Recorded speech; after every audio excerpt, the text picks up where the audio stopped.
Euh, donc bonjour et bienvenue à cette septième déjà séance de notre cycle de conférences qui s'appelle À la rencontre des historiens et des historiennes de la santé. Si vous êtes ici, c'est certainement que vous le savez, mais donc pour le 10e anniversaire du réseau historien de la santé, pour sa 10e année, on a décidé de partir à la rencontre des historiens et des historiennes de la santé qui renouvellent le champ, qui réinterrogent les paradigmes, qui utilisent des nouvelles méthodes, qui utilisent de nouveaux médias. Et donc, c'est notre septième séance aujourd'hui qui va porter sur la question de la santé et de ses données. Alors peut-être de ce qu'on appelle aujourd'hui les big data, mais qui ont eu différents noms dans le temps. Et donc, on a le plaisir d'accueillir deux présentations. Je vais présenter nos intervenants et nos intervenantes juste après. Et donc, pour rappeler à tout le monde le fonctionnement de nos rencontres, on a une vingtaine de minutes pour la première présentation, un temps de questions sur cette première présentation, un deuxième 20 minutes de présentation, un temps de questions pour cette deuxième présentation. Et puis, si, et probablement que ce sera le cas, il nous reste du temps pour échanger autour de ces deux interventions, parce que j'aime à croire que toutes ces interventions font du sens ensemble. Alors, on prendra ce temps-là, le tout pour un maximum de 1h30.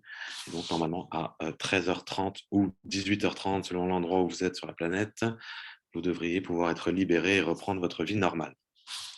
Sur ces bonnes paroles, je vais tout de suite vous présenter notre premier intervenant, qui s'appelle Mathieu Cortil, qui est donc à l'université de Harvard, qui est tout fraîchement arrivé à l'université de Harvard, si j'ai bien compris, et qui va nous peut-être préciser par lui-même le poste exact qu'il occupe dans cette prestigieuse université. En tous les cas, je peux vous dire qu'il va nous parler de son livre qui s'appelle Le hasard et le pathologique. Et donc le titre de sa communication, pour laquelle je vais lui laisser les 20 prochaines minutes, s'appelle Les nombres et les choses, commentaire donc de l'ouvrage Le hasard et le pathologique. Mathieu, je vous remercie d'être là aujourd'hui pour présenter votre ouvrage. La parole est à vous pour les 20 prochaines minutes. Je vous mets en grand et je me tais. Bien, merci. Alors, plutôt que parler de mon pédigré, je vais vous parler de mon livre. Je préparais une présentation qui va suivre en fait la logique discursive de ce que j'ai établi au niveau de la réflexion générale autour de l'ouvrage.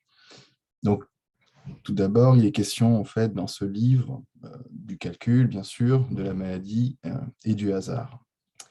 C'est l'histoire en fait d'une construction, celle de l'objectivité probabilitaire en médecine, qui va justement se différencier dans le temps, en se donnant pour objectif de déchiffrer justement le hasard protéiforme des pathologies.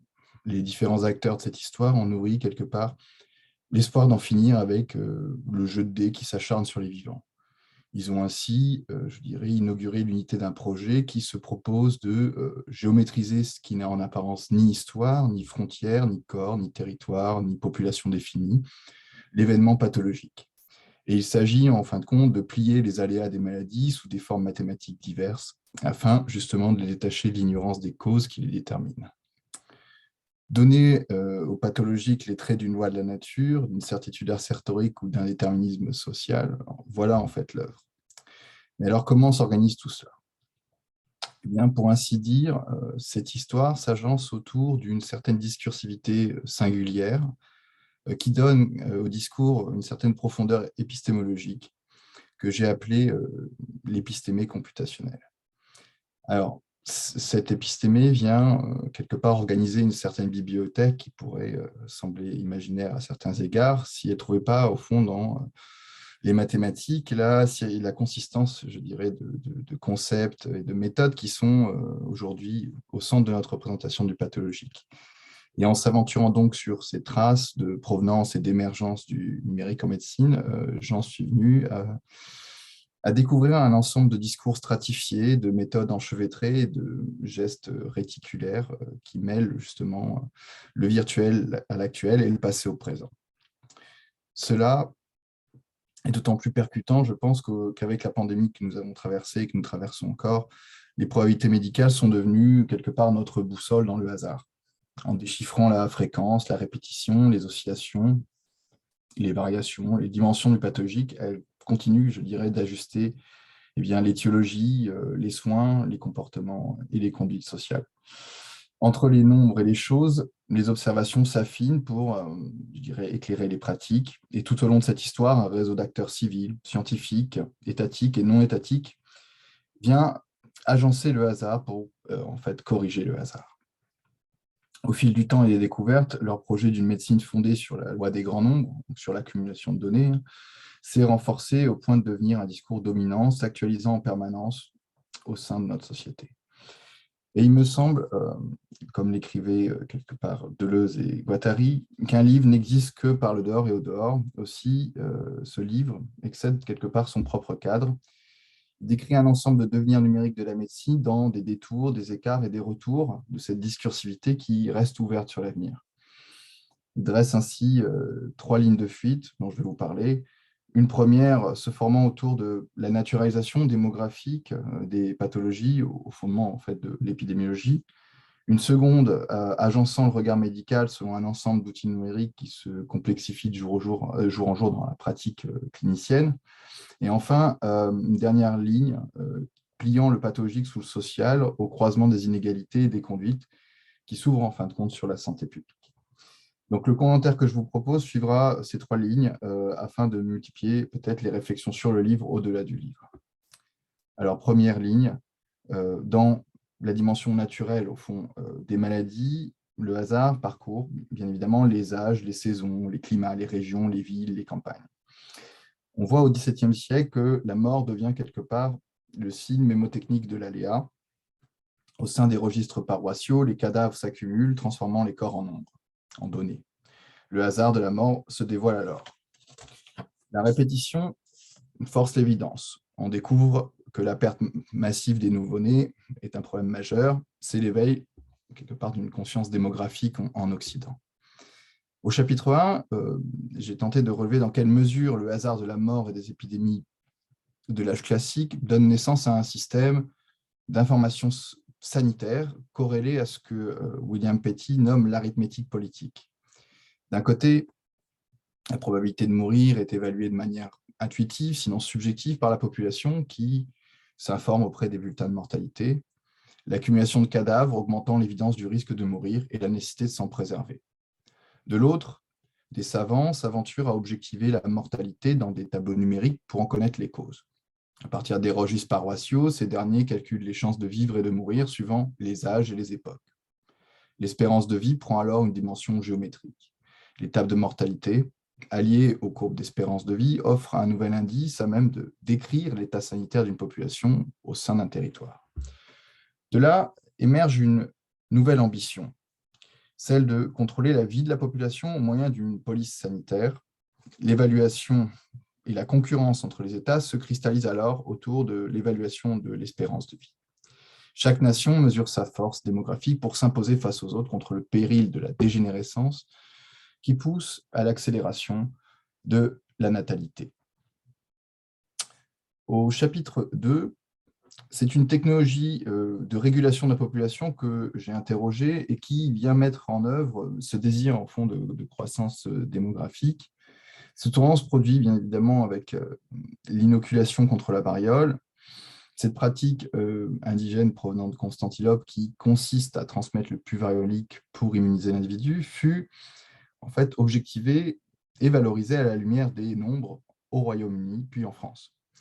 Au XVIIIe siècle, la statistique ordonne ainsi la nature en régulant la variole par la variole. En calculant les risques et les chances d'accroître l'espérance de vie par inoculation, on évalue le rapport du bénéfice-risque pour l'espèce. Émerge alors l'espoir, au fond, d'augmenter la puissance démographique reproductrice par l'effet d'une régulation de la vie dont le risque acceptable fonde de nouveaux choix normatifs.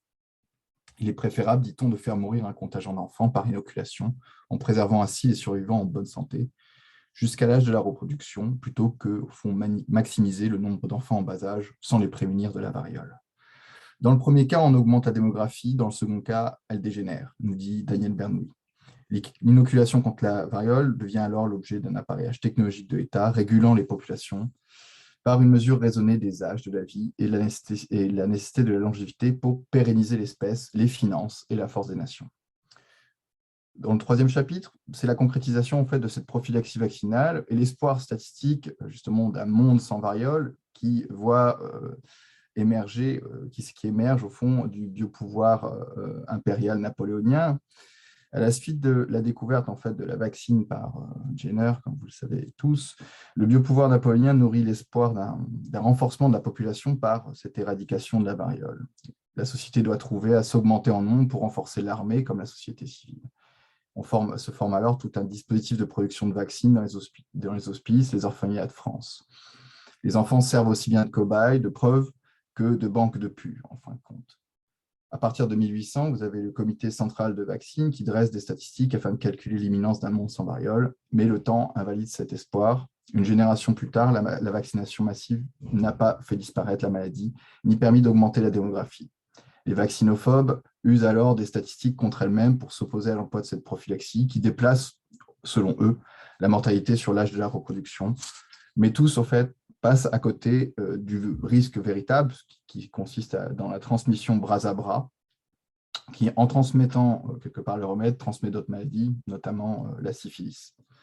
En un sens, déchiffrer le hasard de la nature n'était pas suffisant, il fallait encore déchiffrer le hasard qui se glisse dans l'observation et l'action médicale. Je passe donc à ma deuxième ligne, qui, sous l'angle épistémologique, vient mettre en évidence que le hasard n'est plus à chercher dans la nature, mais dans l'esprit de l'observateur. C'est alors qu'on se rend compte que le hasard est une illusion, comme le disait Laplace. Aussi, pour démystifier l'incertitude, il convient d'user judicieusement des outils mathématiques. Et tout au long du XIXe siècle, l'application des probabilités se développe avec cet espoir d'en finir avec les erreurs de jugement qui parasitent les décisions en matière de politique, de justice comme de santé. Avec l'apport du calcul de probabilité, la pratique théorique, au fond, se transforme. On hypostasie alors la loi des grands nombres en principe du jugement éclairé et en principe de collecte d'informations, de données. Le chapitre 4 détaille ainsi le rapport qui s'est noué progressivement entre la philosophie des probabilités, mais la pratique du jugement au XVIIIe et XIXe siècle. On y découvre justement cette ambition nouvelle attenante à la loi des grands nombres de Jacques Bernoulli. Il s'agit de mettre en série des données pour faire converger le jugement vers la certitude. Les illusions qui induisent en erreur l'esprit apparaissent ainsi à la racine du hasard et on a une solution pour s'en défaire. Le déterminisme invite donc à corriger les biais qui parasitent les décisions et les actions. On applique alors la loi des grands nombres à tous les domaines de la décision. Ainsi, le projet d'une science appliquée des grands nombres apparaît. Pour ce qui est de la médecine clinique, le chapitre 5 précise les conditions d'apparition des statistiques et du calcul de probabilité en tant que méthode. Par un dédoublement numérique de l'auscultation et de la dissection, la collecte de données vient éclairer quelque part les jugements. L'analyse des cas mis en série spécifie des maladies telles que la tuberculose et dépose, en fin de compte, des bornes étroites à la pratique des saignées dans le traitement des inflammations. La méthode numérique participe ainsi de l'effondrement des doctrines de Pinel et de Broussais. Mais la consécration de la loi des grands nombres au principe de l'étude des pathologies et la thérapeutique engendre une vive critique. En 1837, vous avez cette discussion sur la statistique médicale au sein de l'Académie royale de médecine qui alimente quelque part le doute populaire et scientifique concernant l'application de cette méthode numérique en vue de guérir la singularité d'un patient et de considérer la variabilité, en fin de compte, entre les cas. On se demande si on peut remplacer le jugement du médecin par un ensemble de calculs. Alors, il y a un certain rejet, ou une certaine dialectique en France qui se noue autour de ça, et qui, quelque part, conduit à l'avortement d'un projet scientifique brillant que j'étudie au chapitre 6, qui est celui de Jules Gavaret, qui voulait fonder, en fin de compte, la médecine expérimentale sur la loi des grands nombres, et qui, en considérant les principes de probabilité formulés par Laplace et Poisson, envisage de limiter justement les variables de l'expérience par un dispositif favorisant la comparabilité des faits, leur mise en série ainsi que le calcul des marges d'erreur. En appliquant les probabilités aux essais cliniques, il propose en fait de poser les règles, comme il le dit, de l'application de la méthode expérimentale à la médecine. Mais au même moment, vous avez un nouveau geste qui vient contrecarrer ce projet-là, enfin en tout cas l'éluder. La médecine expérimentale de Claude Bernard, capable de fonder des lois proprement biologiques par l'examination seule, s'oppose quelque part à cette théorie de Gavaret. Et comme le dit Claude Bernard, jamais la statistique ne peut donner la vérité scientifique. Le calcul de probabilité, comme son nom l'indique, ne peut donner qu'une probabilité, jamais une certitude absolue, le rappelle-t-il. Donc, prisonnière du probable, la loi des grands nombres n'a de loi que le nom, quelque part. Il lui manque, au fond, l'adhésion d'une communauté scientifique. Et d'ailleurs, pour le positivisme naissant, la légalité inscrite dans la nature, ne se dévoilant que par un travail d'épuration expérimentale, suppose et impose que la médecine use d'autres méthodes que de la méthode statistique.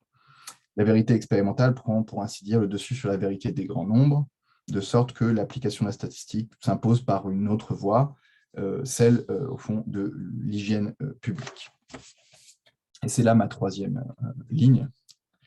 Sous l'angle, en fin de compte, social, le hasard n'est plus limité à la nature, ni même à la pensée. Il s'ouvre sur le monde des relations interhumaines et sa complexité. Une nouvelle, je dirais, étiologie prend alors forme dans l'étude des conditions de vie. L'hygiène publique organise des relevés statistiques à partir desquels on déchiffre le hasard qui se cache dans la vie du peuple. On découvre ainsi que la pauvreté est un facteur pathologique. Elle en est même le principal, à en croire certains hygiénistes, tels que Villermé. Le mal physique et moral devient, au fond, l'effet de causes sociales à déterminer. La maladie prend la forme de faits sociaux. On formule alors des lois statistiques où l'homme moyen vient quelque part parachever la distinction du normal et du pathologique. Au chapitre 7, donc, j'analyse comment le domaine du pathologique s'est étendu sur la sphère sociale au moyen de l'outil statistique. Les questions de population, de subsistance, de climatologie, de météorologie, de topographie, de géographie médicale, d'étiologie des maladies, même de système pénitentiaire et d'assistance publique, il y en a d'autres, que la statistique d'État a pour tâche de résoudre, amenèrent au fond à l'objectivation de nouveaux faits sociaux. On découvre dans les nombres les dégâts démographiques, par exemple des nourriceries. On établit des corrélations entre la folie et l'alcoolisme, ou encore entre le goitre et la stupidité. Mais surtout, on remarque que tous les troubles physiques et moraux de la société gravitent au fond autour de la pauvreté.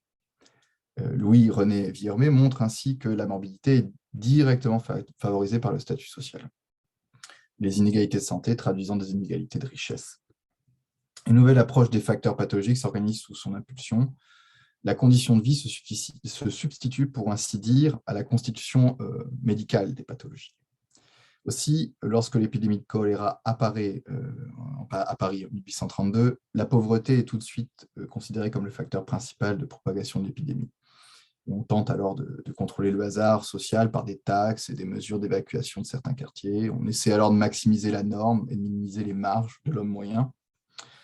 Et le progrès de l'hygiène devant passer justement par le progrès social.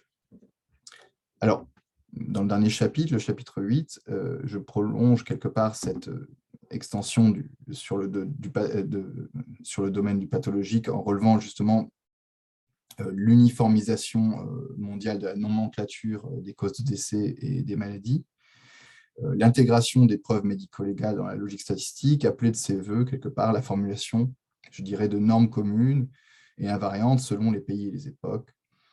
Pour que les avancées de la recherche ne viennent pas modifier la nomenclature, on cherche à établir une certaine généralisation statistique, une uniformisation des données, à partir justement du relevé des causes de décès, en même temps qu'on formalise justement les bordereaux de décès. Alors William Farr propose ainsi de mêler l'épidémiologie, l'anatomopathologie et les tables de mortalité autour de cette localisation physiologique des maladies qui fondent la nomenclature. Et on voit alors émerger une innovation technologique intéressante. Farr utilise en fin de compte la machine à différence numéro 2 qui a été conçue par George Schutz et conceptualisée par Charles Babbage pour calculer les tables de mortalité et les taux d'intérêt dès 1864. Il me semble que ceci marque quelque part le début de l'informatisation de la santé publique. En France, après cela, Jacques Bertillon achève quelque part la normalisation de la nomenclature initiée par Farr.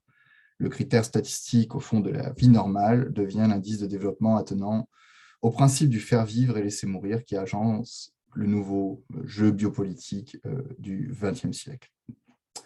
Donc, pour bien comprendre la logique au fond de ce raisonnement, il convient de rappeler que le livre que je viens de vous décrire à travers ces trois lignes, c'était en fait de fixer un ensemble d'objectifs à atteindre, suivre au fond une nouvelle voie dans l'étude du pathologique à travers justement le concept de hasard.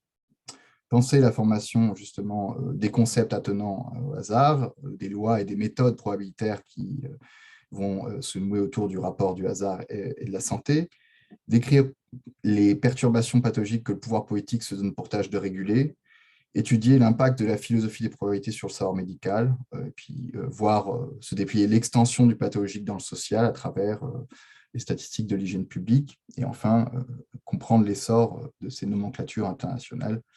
Et voilà donc qui est fait et que j'ai tenté de vous expliquer le mieux possible. Mais que résulte-t-il en fin de compte de cette enquête?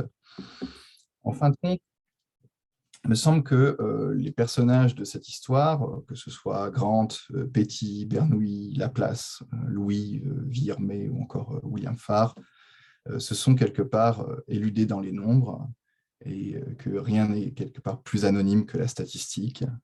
Les grands noms disparaissent dans les grands nombres. Ce sont en effet des objets, des concepts, des stratégies, des mises en œuvre, en fin de compte, qui donnent un sens à cette histoire, qui peut-être n'en est pas une, parce qu'elle ne comporte pas forcément de début, ni même de fin. Et le caractère épistémologique de cette histoire suppose éventuellement de recourir à une expérimentation toujours à refaire, qui décide, je dirais, un mouvement peut-être extra-narratif. Et au-delà de toute téléologie, le dernier mot va se changer en pénultième, se répétant et se différenciant au gré des époques. Les processus qui s'énoncent se poursuivent inlassablement dans la différenciation et la répétition d'une discursivité, l'épistémé computationnelle, qui reste une discursivité ininterrompue.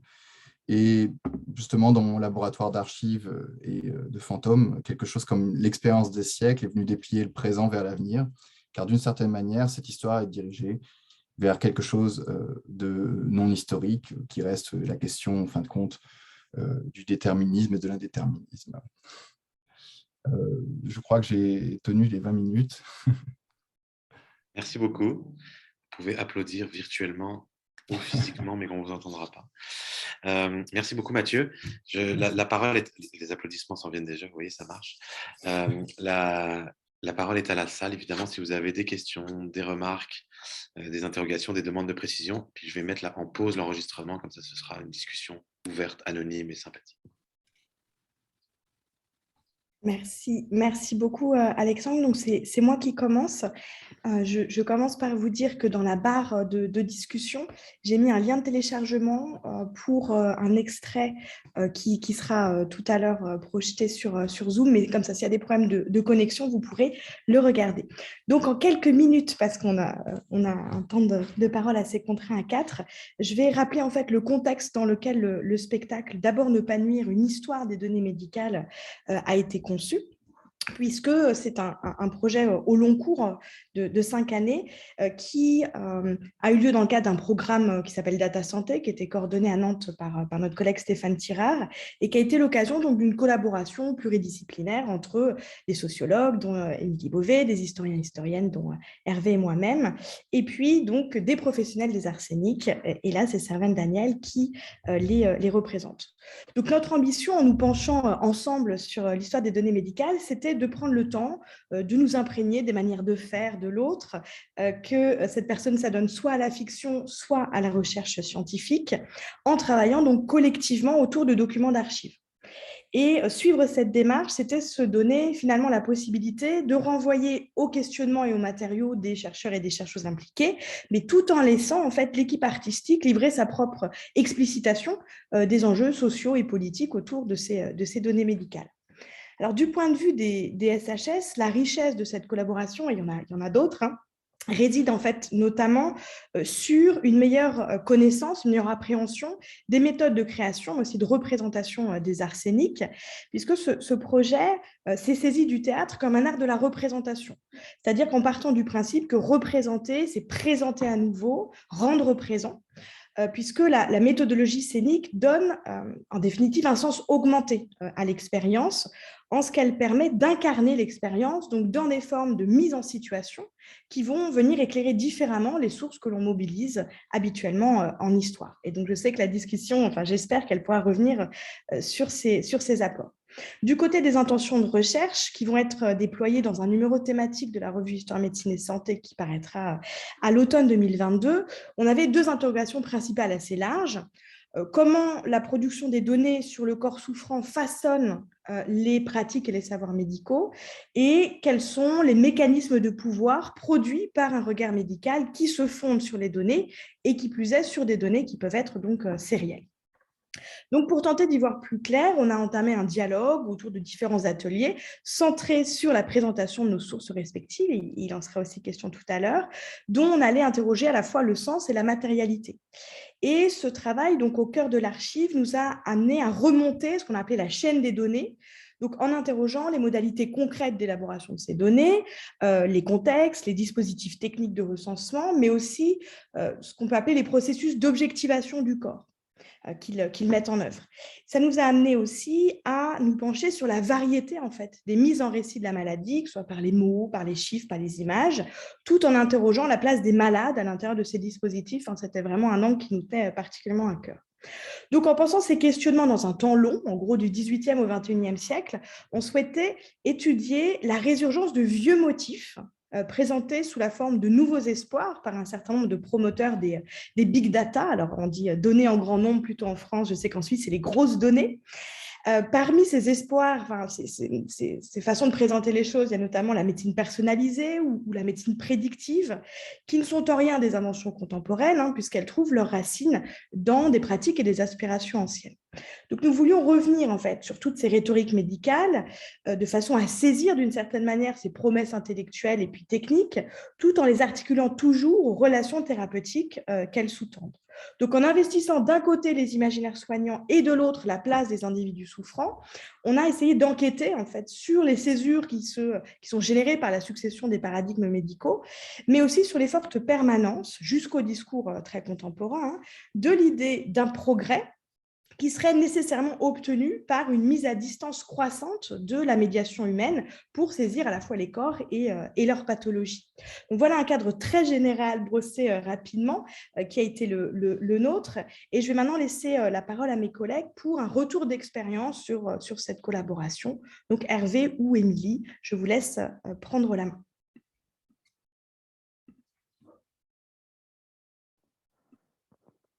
Tu me laisses commencer, Hervé, c'est ça? D'accord. Donc moi, en effet, je vais peut-être revenir un peu plus concrètement sur l'expérience telle que je l'ai vécue, moi-même, dans le cadre de cette aventure commune. Moi, je me suis un peu éloignée de ma zone de confort. De manière générale, je suis plutôt habituée à traiter des données, des archives en psychiatrie biologique et puis là, j'ai saisi l'opportunité de cette collaboration pour m'intéresser aux codes médicaux, donc aux codes des classifications internationales, des maladies comme données médicales. Et puis là, je vais prendre plutôt cet exemple spécifique pour illustrer la collaboration dans la création de la pièce de théâtre. Donc ces codes que Mathieu a aussi un petit peu évoqués avant, avec les nomenclatures de William Farr et de Bertillon, c'est des codes qui m'ont toujours intriguée. On perçoit la classification internationale des maladies comme un gros pavé indigeste, ce qu'elle est en partie, mais c'est une classification qui regorge aussi de pépites qui peuvent stimuler notre imagination. Si je prends un seul exemple de ces pépites, je peux citer le code V97.3 de la CIM-10, qui est un code qui se référerait à une personne au sol, blessée dans un accident de transport aérien, aspirée par un réacteur ou qui aurait été heurtée par une hélice en mouvement. Voilà, c'est un exemple parmi d'autres. Mais en fait, pour les maladies comme pour les accidents, toutes ces situations qui sont traduites sous forme de codes médicaux sont tellement exhaustives qu'on va forcément se demander au fond, pourquoi est-ce qu'on a créé ces codes, qui s'accordent sur ces codes, quels sont les experts et expertes qui s'accordent sur ces codes, sur quels critères on s'accorde sur ces codes, comment ces codes évoluent ou comment est-ce qu'ils sont abandonnés, comment est-ce qu'on fait pour intégrer en urgence des nouveaux codes quand tout d'un coup il y a une nouvelle maladie telle que la Covid, comment dans les soins aussi, il y a des profils de codeurs et de codeuses qui s'attellent à faire correspondre des codes à des situations cliniques concrètes et complexes. Donc c'est toutes ces questions et d'autres encore que j'ai partagées avec notre groupe dans des réunions qui étaient consacrées à l'élaboration de la pièce de théâtre. Et j'ai soumis à mes collègues des documents qui, a priori, étaient tout sauf attractifs. Les fameuses nomenclatures de Farr et de Bertillon, la classification des maladies dans ses versions successives, dans ses déclinaisons par pays et par spécialisation médicale. J'ai aussi proposé à mes collègues des manuels de codage médical ou encore des questions d'examen à destination des codeurs et codeuses en Suisse et en France. Donc, c'est vrai que c'était des documents pas forcément très digestes ou qui peuvent paraître a priori un peu rébarbatifs. Mais ce que j'ai adoré dans toute cette expérience, c'est que très vite, tout le monde a saisi, je crois, le potentiel humoristique de ce type d'archives. Et derrière une apparente rigidité, on perçoit toute la subjectivité qui sous-tend l'élaboration des codes et leur usage à travers l'histoire. Et donc, on a beaucoup ri en parcourant ces situations codées ou ces situations à coder. Et j'insiste sur le rire parce que ça fait partie de l'ensemble du processus de création et c'est pas tous les jours qu'on rigole autant dans le milieu académique. Et ce qui a été aussi très libérateur pour moi, c'est la manière dont Servan Daniel et son allié, Madeleine Cronier, ont ensuite su tirer toute la substance de ces archives et des questionnements communs qu'on avait sur le codage médical, en l'occurrence, là je parle de cet exemple, pour en faire un sujet spécifique d'une des scènes de la pièce D'abord ne pas nuire. Donc elles ont su vraiment reprendre tous ces questionnements pour en faire quelque chose de très politique et humoristique. Et je crois que c'est toute la pertinence de cette démarche, c'est de bousculer un peu nos objets de recherche, accepter de nous déplacer aussi sur d'autres terrains pour faire avancer la réflexion.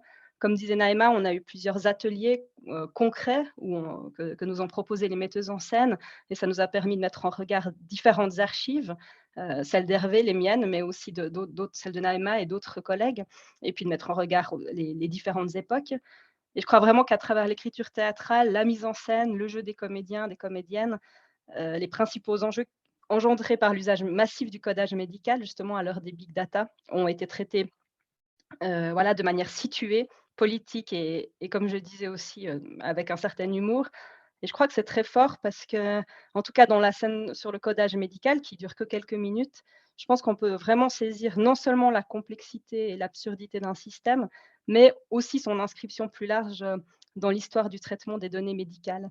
Et donc à mon avis, pour un public qui n'est pas forcément très connaisseur de cette histoire-là, on saisit très, très vite, des enjeux qui auraient été peut-être plus difficiles à traduire, dans des textes plus académiques, ou plus longs.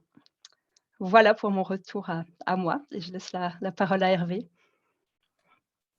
Je vais être bref, parce que le plus important, c'est quand même de regarder l'extrait du spectacle et puis d'écouter aussi ce que va en dire Servan. Et puis, il y a déjà beaucoup de choses intelligentes qui ont été dites par mes collègues. Et je confirme qu'on a beaucoup ri durant ce travail. Juste deux idées, en fait, moi. Qu'est-ce que ça a fait à ma pratique de travailler, de me confronter à un nouveau regard et à une nouvelle question. Parce qu'en fait, la question des collectes de données, je ne me l'étais jamais posée.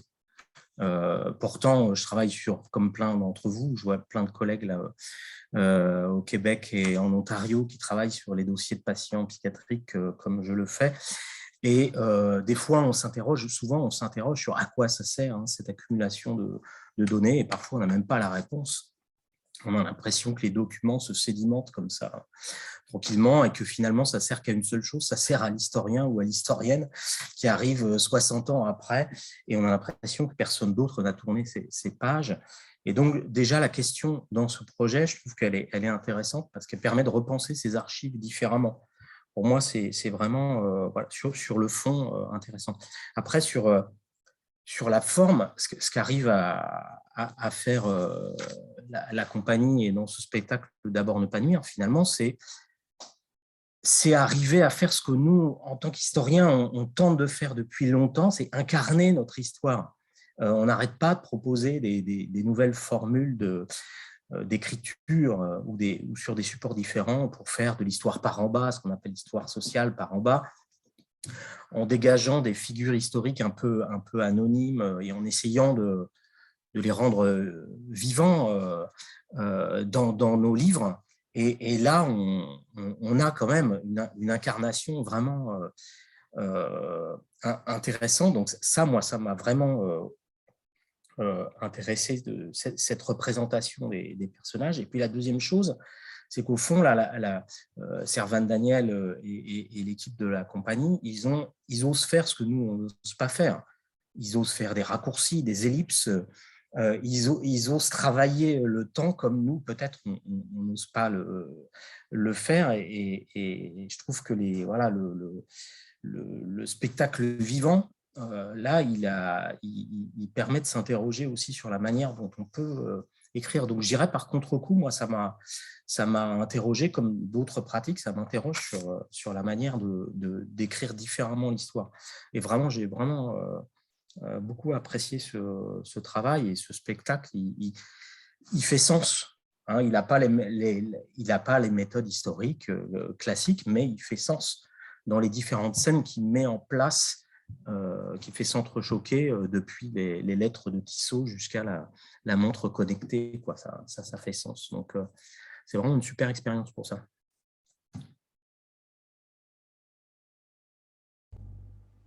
Hop.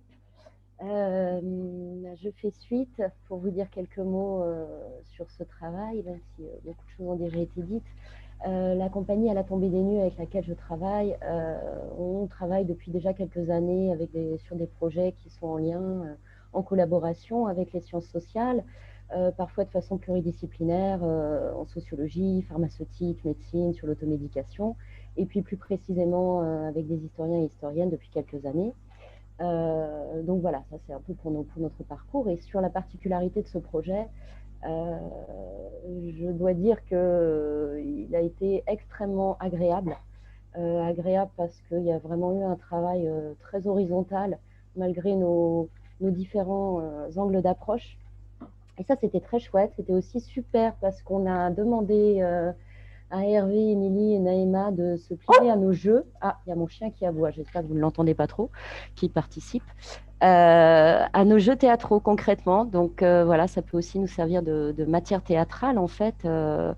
Et ils et elles ont accepté. Donc ils ont aussi participé, en plus des archives, de la réflexion théorique concrètement, à la création du spectacle. Voilà pour le petit mot. Et puis petit mot d'introduction, donc sur ce travail, ça s'est vraiment fait donc sur plusieurs années. Et puis il s'est agi donc pour Madeleine Cronier, qui est chargée de production et d'administration, mais aussi qui a été une collègue, une aide précieuse sur ce projet. On a essayé de comprendre de notre côté comment chaque chercheur, chaque chercheuse s'empare de ses recherches, de ses propres recherches, comment chacun questionnait le sujet. Alors ça a été pour moi de comprendre la nomenclature particulière des disciplines, mais au-delà du vocabulaire très particulier, ça a été d'essayer de comprendre comment est-ce que se fait la mise en mots des problématiques. C'est-à-dire comment est-ce que les diverses problématiques viennent s'entrecouper et s'entrecroiser pour nous arriver à un autre sujet qui est comment est-ce que ces questions viennent raconter une histoire théâtralisable, c'est-à-dire une histoire que l'on doit porter et apporter à un public à ce moment-là encore en devenir. Alors évidemment, ça veut dire s'emparer à notre manière de disciplines, de domaines qu'on ne maîtrise absolument pas, mais vraiment, part de quasi zéro, et d'aller écouter, en plus de la sociologie et de l'histoire, d'aller écouter les colloques qui se sont faits autour donc, du projet Data Santé, donc autour d'essayer de comprendre ce que c'est qu'un algorithme, ce que c'est que la biologie moléculaire, le droit, mais aussi de passer avec joie des ponts qui allaient du fonctionnement de l'ADN mitochondrial au partage des données des GAFAM jusqu'à ou plutôt l'inverse, de notre petit téléphone cellulaire et son appli personnalisée sur comment ne plus avoir de verrues plantaires jusqu'au traitement des GAFAM. Donc on a vraiment sauté des ponts. Il ne s'agit évidemment pas pour nous de devenir des spécialistes qu'on n'est pas. Il s'agit d'essayer de ne pas dire de bêtises déjà dans le théâtre, tout en faisant en sorte que le tout public puisse s'emparer de ces histoires. Alors pour l'écriture, moi je me suis aussi beaucoup accrochée aux anecdotes qui ont pu être racontées par rapport aux archives, qui ont pu être vécues entre nous, puisque encore une fois c'est des conversations qui se sont faites avec beaucoup de joie, de rire et de plaisir, de sérieux aussi, mais ça n'empêche pas, au contraire. Et d'aller se servir de ces anecdotes pour essayer d'envisager la complexité de ces mondes. Anecdotes parce qu'elles racontent aussi beaucoup une façon de parler et donc d'envisager le monde. Est-ce que je suis toujours claire? Ça va? Oui. Bon. Pour la pièce, j'ai choisi une tonalité assez farcesque, puisque, comme tu le disais, Émilie, le rire permet aussi de mettre en relief des choses extrêmement complexes, peut-être parfois de les synthétiser, de les grossir pour aller saisir des nuances qu'on ne saisirait peut-être pas aussi rapidement, en fait. Et ça, c'est vraiment le propre du théâtre. Tonalité farcesse, puisqu'on a glissé aussi, par exemple, du chant, des vaudevilles, donc c'est une forme du XVIIIe siècle où on s'empare d'une chanson en remettant des paroles dessus, ce qu'on s'est amusé à faire avec les chansons du XVIIIe, mais aussi les chansons du XXe siècle. Voilà, pour essayer d'aller faire vivre à ce tout public l'évolution de la donnée médicale, hein, ce qui ne paraît pas être le sujet le plus accrocheur pour un tout public, et malgré tout, la réception publique a été je le crois, vraiment bonne, et de lui permettre à ce public de saisir les grands changements opérés depuis 3 siècles, puisqu'on partait du XVIIIe siècle, et particulièrement les changements de ces dernières années, avec toutes les problématiques que ça, enfin toutes, en tout cas certaines, que ça peut entraîner. Alors en contrepoint de tous ces univers, notamment de ces dernières années, extrêmement ultra technologiques, en contrepoint, moi j'ai voulu une mise en scène aux antipodes de l'ultra-technologie. Donc c'est une mise en scène qui est construite scénographiquement à partir d'objets de récup. Voilà, il n'y a pas d'effet vidéo, il n'y a pas de projection, il n'y a pas d'effet de reproduction informatique, pour aller aussi vers quelque chose de simple et pas se perdre là-dedans, aussi pour des soucis clairement écologiques. Voilà, c'est important à dire, je crois aussi. Et puis, par exemple, on représente la donnée médicale avec une balle de plastique de piscine pour enfants. Voilà tout ce que je pense que je peux vous dire. Là, j'ai peut-être déjà trop parlé, je n'ai pas du tout regardé le temps. En tout cas, c'est une création qui a été vraiment faite de façon très, très collaborative et très sereine. Voilà. Peut-être un petit mot sur la scène qu'on vous invite à regarder. Donc, il s'agit d'une scène qui arrive plutôt vers la fin du spectacle. On a choisi, j'ai choisi un déroulement assez chronologique pour montrer l'évolution de la donnée médicale et du coup faire comprendre aussi les différents enjeux que chaque nouveau regard médical peut apporter aussi sur des questionnements en tant que patient, en tant que société. Et là, on en arrive au XXIe siècle, voire un tout petit peu plus loin. Est-ce qu'on est en 2021 quand le spectacle a été créé ou est-ce qu'on est plus loin?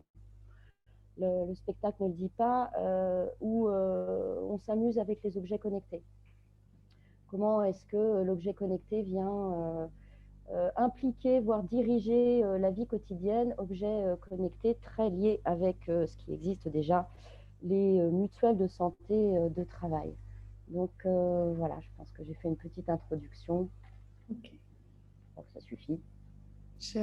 Je partage l'écran. S'il y a des problèmes de lecture, vous pouvez regarder donc en autonomie tout ça via le lien que j'ai communiqué tout à l'heure. Voilà. Normalement, vous devez voir tout cela. Je mets donc le son.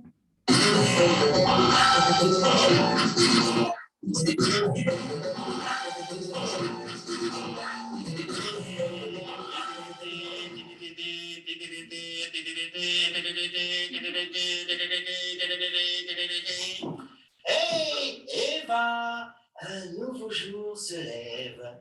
Répète ton mantra du matin, car s'assurer un mental d'acier, c'est s'assurer une bonne journée.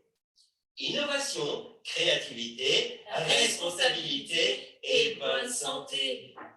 Hey, Eva, as-tu passé une bonne nuit? L'hypnogramme a révélé une insuffisance de sommeil. Nous avons noté seulement 2 alternances fréquence ennemie de sommeil. Rappel élémentaire. Le manque de sommeil favorise les risques d'accident du travail. Risques d'accident du travail. Mais Bill, tu m'as conseillé de me lever plus tôt pour pratiquer de l'exercice. Hé, Eva, le reproche est inutile. Cherche le changement en toi-même. Ton exaspération est infructueuse. Laisse-toi inspirer, expirer, inspirer, expirer. Considérant votre âge, phase trop longue de sommeil paradoxal. L'électro-occulogramme a noté de fortes oscillations des pupilles. La pression artérielle a connu de trop fréquentes fluctuations. Le sommeil paradoxal étant propice au rêve. Deux hypothèses sont à retenir.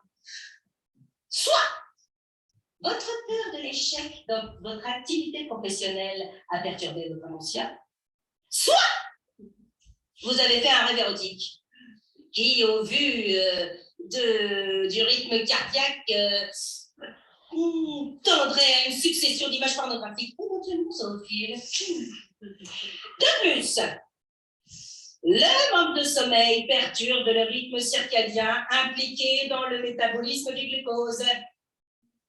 Cela favoriserait un diabète de type 2. Et Eva, ton arrière-grand-tante maternelle ne faisait-elle pas également du diabète? Le diabète de type 2 est une maladie caractérisée. Bill, ça suffit, petit déjeuner. Hé, Eva, le petit déjeuner est le repas le plus important de la journée. Il est également essentiel car il permet de reprendre des forces après le long jeûne de la nuit.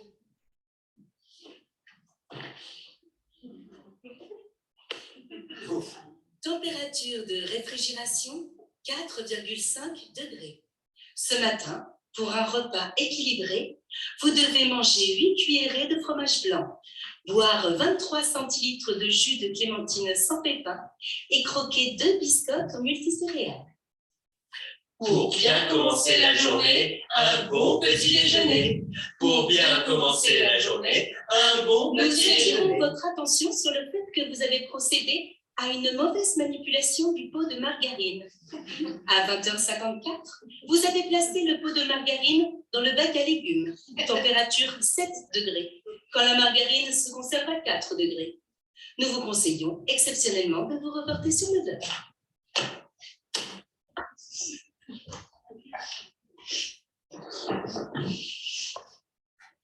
Hé, Eva, où avais-tu la tête pour faire une chose aussi sotte? Il ne te reste plus qu'à te reporter sur le beurre. Alerte rouge, alerte rouge, alerte rouge, alerte rouge, alerte rouge, alerte rouge. Votre IMC est à 23. Zone de dangerosité vers un surpoids probable. La matière grasse est à proscrire. Le beurre fait grossir. Le beurre fait grossir. Le beurre fait grossir. Le beurre fait... Hé, Eva, te voilà dans une situation bien embarrassante. Que vas-tu faire? Imagine qu'un tel dilemme se manifeste dans le cadre de ton travail. Quelle serait ta décision? Ne laisse pas les ondes négatives faire obstacle à ta force de réflexion. Pertinence, performance, perfection. Je me concentre sur le point névralgique du problème. Je pense benchmarking, amélioration continue, approche globale. Je balaie d'un revers de main le dilemme et j'opte pour la culture du changement. Je choisis la stratégie par l'effort. Hé, Eva, tu es une décideuse née. Bill, tu m'as conseillé de pratiquer de l'exercice le matin. Effet bénéfique la journée, amélioration de la productivité. Je ne vais pas faire une, mais 2 séances de cardio-training à la suite. Ainsi, je booste mon métabolisme de base et j'élimine les mauvaises graisses. Hé, Eva, tu sais ce que tu veux. 3, 2, 1, c'est parti.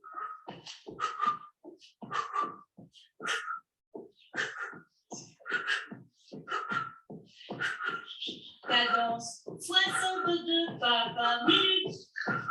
Accélération de la cadence conseillée.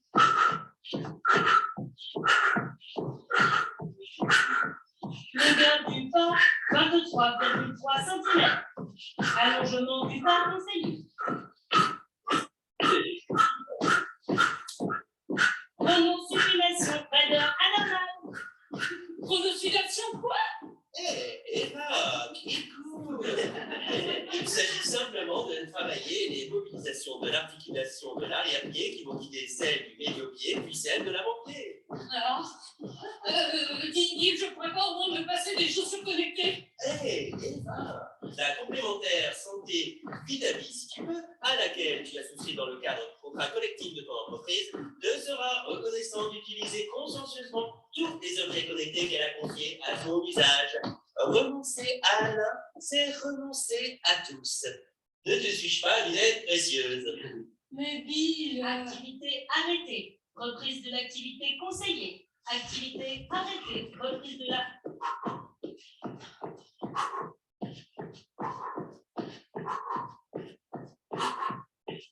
Asymétrie biomécanique. Repérée. Asymétrie biomécanique toujours perceptible.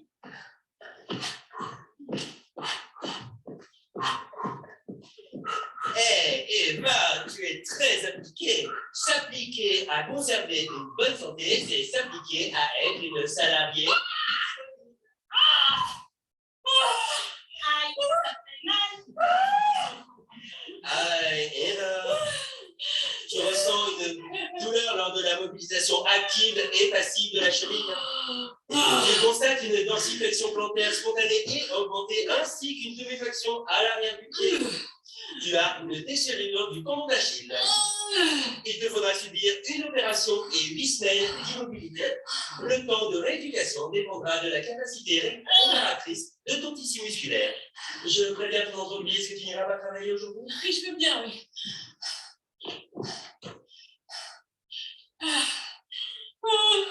Et Eva, après consultation des données complètes de ton dossier médical et vérification du contrat Vitavis si tu peux, il n'y aura pas de prise en charge financière des soins inhérents à l'amélioration de ton état. En effet, il est stipulé dans les clauses concernant l'hygiène de vie, paragraphe conduite à risque, que les remboursements seront conditionnés à une vie sans mise en danger. Or, il est notoire qu'un arrêt brutal du footing est vivement déconseillé. Il y a donc eu de ta part une prise de risque déraisonnable dans un arrêt aussi brutal de ta pratique sportive. Bill, Hey, Eva, va te faire foutre.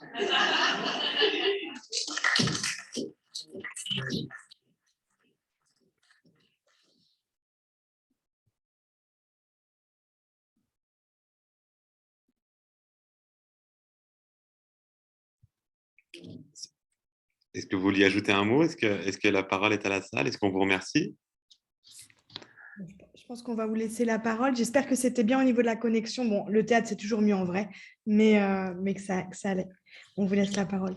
Non, c'était très bien. Merci beaucoup. Merci pour votre présentation. Merci pour ce bon moment. C'était très agréable. J'imagine qu'il y a des questions dans la salle, qu'il y a des intérêts, qu'il y a des remarques. On peut aussi revenir, n'hésitez pas à revenir si vous en avez sur les échanges entre les deux présentations qui ont été faites. La parole est à vous. Manifestez-vous physiquement ou virtuellement. Ou juste prenez la parole.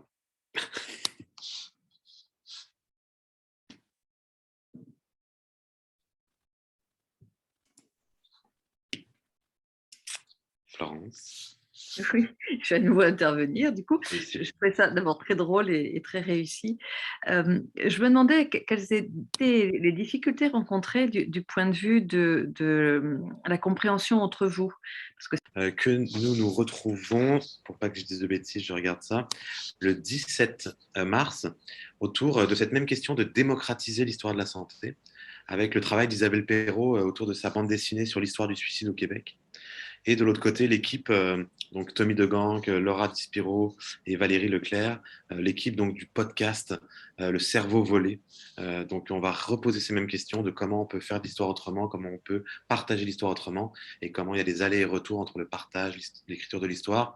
Pour ça, il faut venir le jeudi 17 mars 2022. C'est toujours à midi, heure québécoise, 18h, heure parisienne. Vous recevrez le lien comme vous avez reçu celui d'aujourd'hui. Merci encore d'être là. Et j'espère à la prochaine fois. Merci. Au revoir tout le monde. Merci. Merci. Au revoir. Au revoir. Merci.